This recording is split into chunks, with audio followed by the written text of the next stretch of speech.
All right, welcome back to Problem Solver Politics. I'm your host, Cardin Ellis, with Cody the Oracle. Hey, everyone. And yesterday we talked a lot about automation.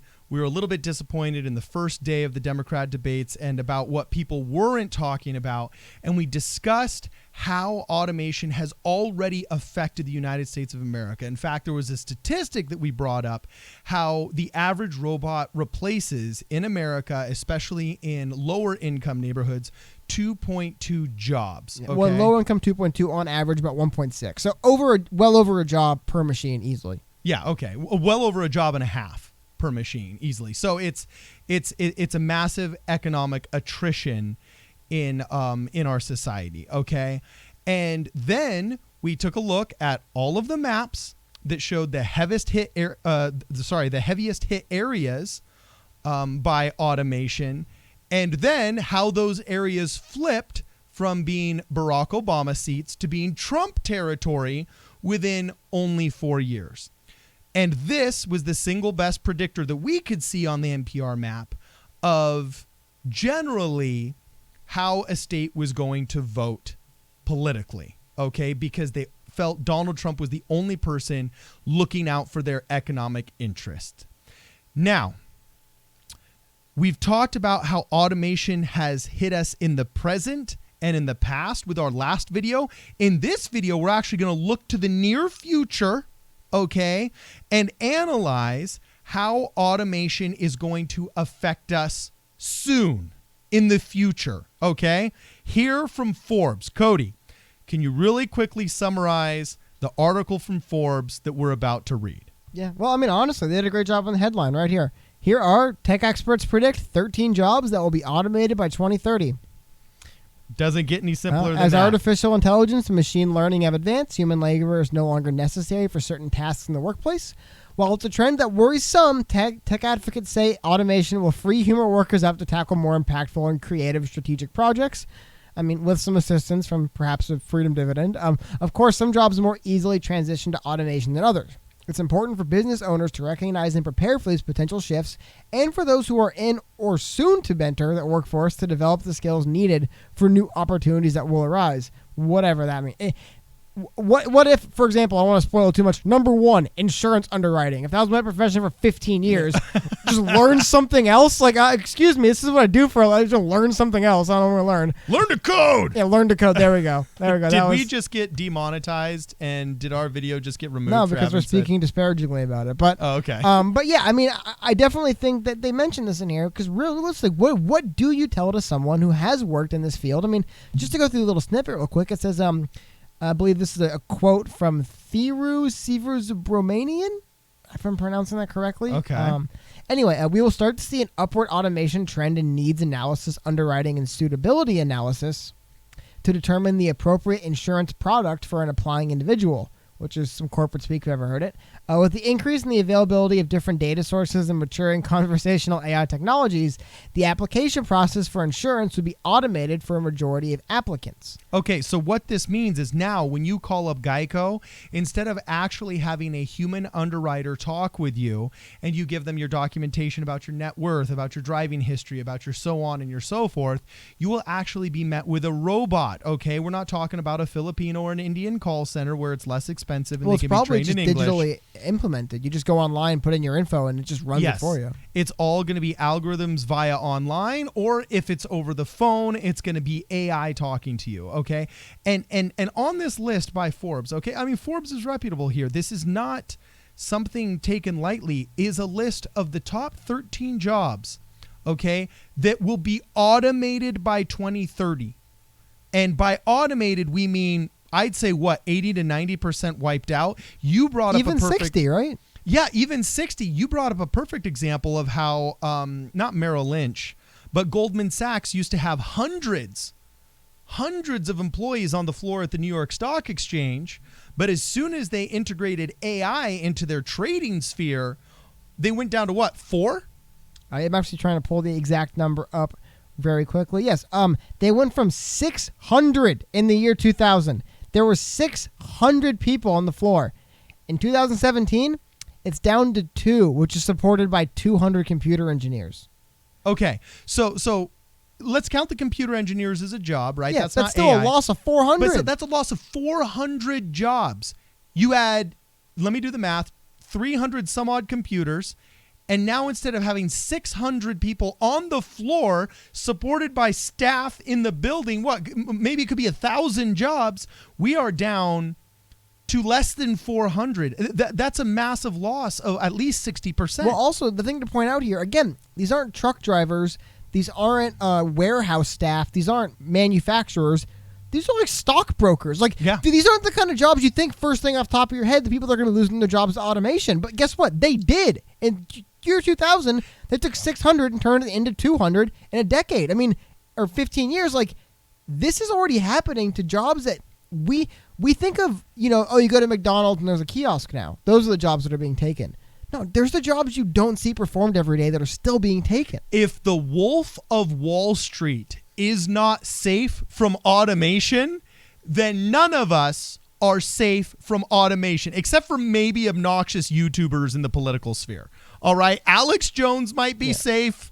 Jimmy Kimmel's probably going to be fine. Colbert will be fine. Colbert will be fine. The rich and wealthy coastal elites will be just fine. They'll be A-okay for now.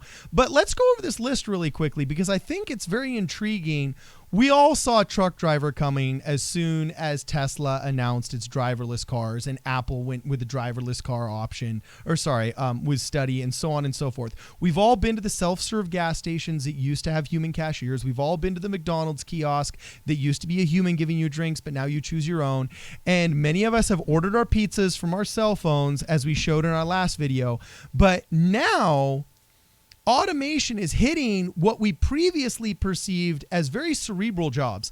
Insurance underwriting, also paralegal services have been mentioned in many of these interviews with Andrew Yang that I've heard about. You want to do your divorce, you no longer need a paralegal. There's going to be AI handling document this for you. review. Oh, I'd much rather have computers, but here, really quickly, it's something I just pulled up right now. I remember hearing about it earlier this week. Okay. Just speaking of, here's an article from Fortune.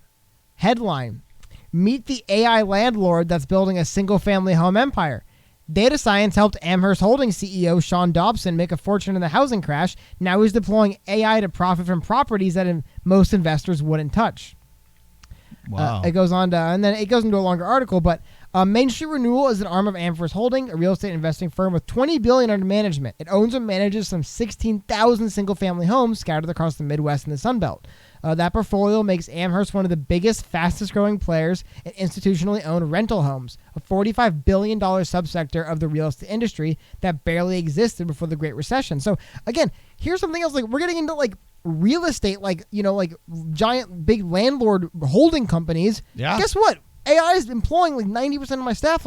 Again, just to get to our point, it isn't exactly the jobs that you see being taken in front of your eyes that are the only ones that are going away. There used to be real estate agents that would have worked for Amherst Holdings. Not anymore, man.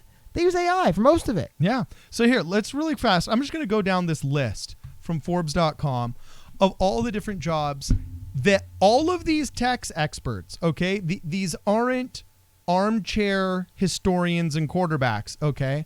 We're talking about Forbes here, okay? Deferring to an expert panel, their technology council, about the jobs that will be gone by 2030. Okay? Essentially a decade. We're talking a decade from election day. Okay? First, insurance underwriting. Didn't see that coming.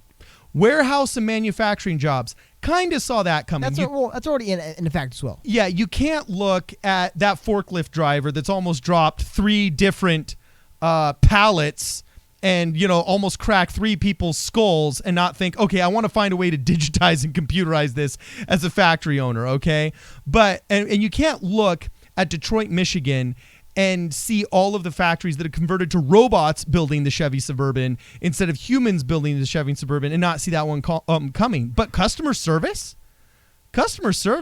I didn't see that one coming. I know a lot of companies try and have phone trees to avoid it. Well, they outsource, yeah, but that's the crazy thing. Think about it. What used to be outsourced is now being automated.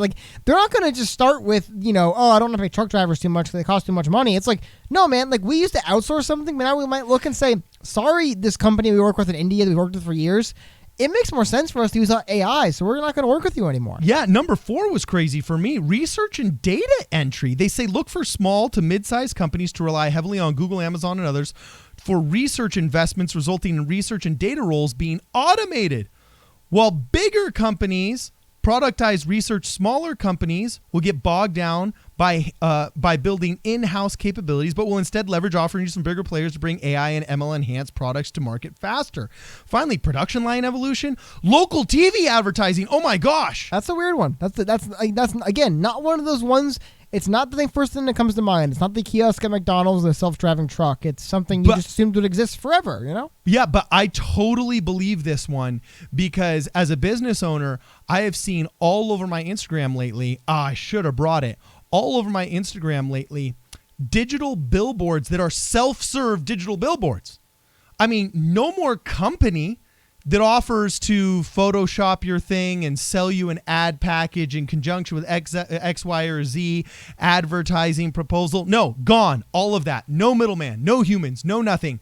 You make your ad, you upload it to our site, and on 57 billboards in the greater Los Angeles basin, your advertisement will show up. Having totally eliminated any need for any humans, AI is going to analyze the ad, make sure that it doesn't have any nudity or any kind of profanity or any kind of, obscene gestures or anything that might be some kind of FCC violation. Then it's going to allow you and interact with you to choose your advertising package and then post that package to all of these billboards. I mean, if it can happen to billboards, it can happen to radio. It can happen to local TV advertising. We already saw what Craigslist did to the classifieds of print newspapers. I'm curious to see how AI decimates local television, local radio, and local billboard advertising. Let's continue. Pharmaceutical discovery, banking services, and retail checkout. We've kind of seen a lot of self-checkout already. Self-checkout. I use self-checkout every time I go to a local Walmart. There's some things I don't think an ATM can handle, but then again, could AI? Well, you know what's the interesting thing about that too, though? How often do you find yourself when you're dealing with maybe your bank or something where it's like, look, I know in your computers there's the information I need. Just can I just look at it? Like, maybe, pretty soon you just go to a kiosk and you're like, okay, I just need this, and that. Press the buttons. I need to look at this. Boom, done. I mean, you just access to our servers. You see what you need to see. Case closed. You've finished your transaction. You don't need people doing this. I mean, when we first started these jobs, we never opened these jobs thinking, can a computer do this better? Because there wasn't an option. But we have to ask with almost every single job now, can a computer do this better? Yeah. And I got to tell you, it used to be you went to the bank, you tried to get whatever you needed done in terms of withdrawing cash done at the ATM or depositing cash done at the automatic telling machine. Which even pretty modern itself. Yeah, which is pretty modern itself. But there was always things that if you wanted to do it, you had to go ask a banker. And I look at the last 3 things I had to actually talk with a human banker for. One was reopening an account that I wasn't sure whether it had been closed properly or not. Boom, computer could have done that. Yeah, one look. Another one was figuring out if I could have automatic, something transferred from one account to the AI could have done that. I look at the past 3 things that I've done to talk to a banker about other than being sold on their services, and all of it could have been done by AI. So that brings us actually into number 9, outbound sales.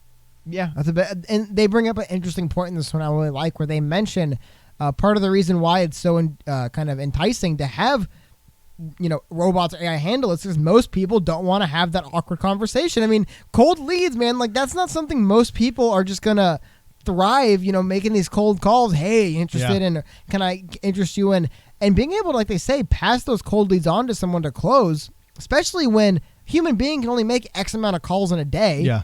You just program a computer, here's 1,000 numbers, call them all, give me 5 leads, done, 20 minutes. Like that is pretty crazy stuff. So at the end of the day, let's just finish this list out really fast.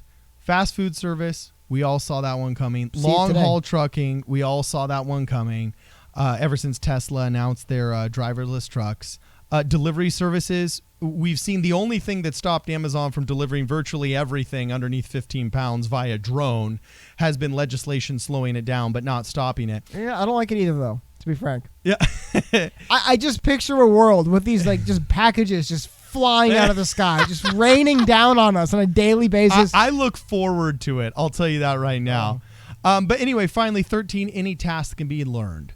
And I have to say, 90% of America is flattering themselves if they think that what they do, unless it's problem solving, cannot be learned. Okay? Plumbers will never be replaced by AI. Too much problem solving. Pest control operators, repairmen of I wouldn't certain say things. never. You never know, man. I wouldn't say I mean, today. All of the AI scientists. It seems far off, but you never know. Maybe one day we can build up to it. Well, even Andrew Yang himself, the guru of this UBI and the guru of automation as it pertains to politics so far right now, says the jobs that are protected are the problem-solving jobs that also involve fine motor skills. Okay, but if we're honest with ourselves, we're looking at 10%. 10% of the people are preserved from this big automation plague that is a bipartisan plague that is coming. So what do we do? What do we do, those of us that subscribe to this channel and watch this channel? First, I say if you're a Democrat, you better hope to heaven that Andrew Yang is the one that makes it the farthest in these debates, because he's the only one that's not saying, you're racist if you don't vote for us. He's actually bringing to the forefront real economic arguments that have to do with real people and their real jobs and their real families. So if you're a Democrat, I'd say supporting on Andrew Yang is your only hope. Okay. And if you're a Republican, you really need to start embracing and putting pressure on your elected officials to be investigating and understanding how the UBI, which has its roots in conservative theory and economic thought, okay, to start embracing what other conservative states such as Alaska have done with their miniature versions of the UBI and the freedom dividend, like the dividend that comes from the Alaska oil pipeline, and what Utah did with its homeless population, eliminating the homeless bureaucracy to give the homeless population the actual money directly. So what we got to do when we say secure the bag actually means to raise awareness about the potential of UBI and the real actual, I don't want to say plague, it's too negative, but the real specter of automation that will happen by 2030. Cody, any closing thoughts? I just think you brought up a really interesting point there. Yeah, as doom and gloom as it may sound, we don't actually know the end game here. Maybe automating a lot of our workforce in the long run might be what we need. You know, it might work out good. I mean, man was not meant to pay bills and die. I'm just saying, there's always been, before even automation was kind of a more mainstream kind of frontline issue, this notion of like, well, what if we do get to a point where we have machines that don't doing everything, but they don't eat, they don't have to be clothed, they don't raise families, they can just do the work for us and free us up to do whatever we want. And that's always kind of been an idea out there, and it's the freedom dividend, UBI, automation. There is this. I mean, I could see it going both. Skynet? I can see it going very far either way. Exactly. I could see tech slavery, yeah, and I can see tech utopia. They're both on the table as far as I'm concerned. I was about to say, part of the reason why we all need to have that extra time to prepare for something is because we need to be training about how to fight. The robo-apocalypse, yeah. Yeah, we need to be training about how to fight back the T-1000. Anyway, please. Like this video, subscribe if you haven't subscribed yet, share it with your friends. The interaction helps us. And it also spreads the word about UBI and the potential for the universal basic income and the reality of automation that is going to hit us by 2030. This is Problem Solver Paul.